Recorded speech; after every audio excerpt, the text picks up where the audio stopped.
Good morning, Lee. It's June 9th, 2014, and here are the videos that I promised you. We're going to do exterior first. First off, we're going to start by the cons. As you can see, the emblem we discussed is missing. However, I plan on fixing that, or at least paying for it to be done. You have the carbon fiber front lip, one piece. Has little scuffs on it, but you'll have that with driving it often. The paint's in pretty darn good shape. I mean, you have a few little things. Obviously, this isn't the best camera, so it doesn't pick up everything, but you have something right there, which is inevitable with being 13 years old. To the side, see window tints a little dark, it's 15%. However, I've not encountered any problems. Still, I don't know if you can see it has still a good tread life. If you can see that, half of my finger goes in. The same. It's a little dirty, pardon the dirtiness. As you can see, it does have the full carbon fiber trunk. This was painted to match. This was left as a whole carbon fiber. That is the emblem that's supposed to be on the front.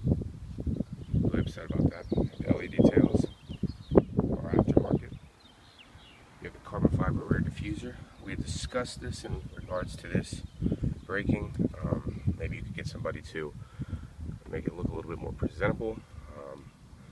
I would say that that was something that I would do in the near future for myself if I would have kept the car. And of course you have the exhaust. A little dirty right now, could use a polishing. It cleans up pretty nice though. Then on to the driver's side. Pretty clean. Nothing real stand out. There is a scuff right here. I don't know if you can see it in this light. Right there. That's been there, as well as this has. I would like to see some touch-up paint on that or something of that nature before it gets too out of control. I don't know how the Colorado winters are, but I imagine there is a lot of salt.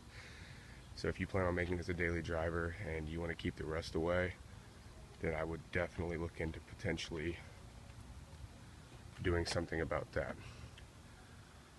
Once again, we'll have, here's the moonroof. As you can see, it's not off track, nothing wrong with the moonroof at all.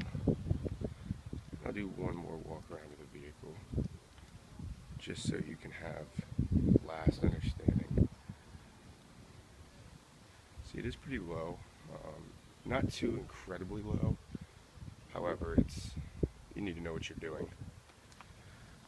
Kind of give you an idea. Yeah, you can fit. This is a little loose. A lot of people ask why, and that's because when putting this on, you want to give a little bit of forgiveness. I'm sure you know about that. You don't want to make it tight as a rock on there. Doing so, it'll flex and break or crack off. So you got to leave at least a little bit of forgiving room. That way, that if you go over a bump, it's not going to shatter. Yeah, there's the exterior of the car. I'm trying to point out every little flaw that I've noticed. The M piece did ship off here while the previous owner was washing. However, this is extremely cheap on E40 or ECStuning.com. So that is replaceable. They are really cheap. It's just M3 logoing, and I think they run next to nothing. Or you can replace this whole piece for, I think it's $27. The kidney grill is what it's called. So. While I'm at it, I'll go ahead and do this. Oh, I forgot one last thing. Common, notorious M3 problem is water gets in. I don't really know how much that is to fix. I know that that is an extremely common problem. I don't know if we've discussed that or not. However, I know that it's not a extremely expensive part to fix. If you want to fix it, that's fine. I personally did not have a problem with it. It did not affect my driving. It's just a looks factor. But depending on how meticulous you are at the current time, you might want to get that looked at. And here's the angel eyes as well. I don't think you've ever seen those. It's a bluish tint, bluish white, so I'd say it's 6K. Cannot confirm, but I think that that's the brightness.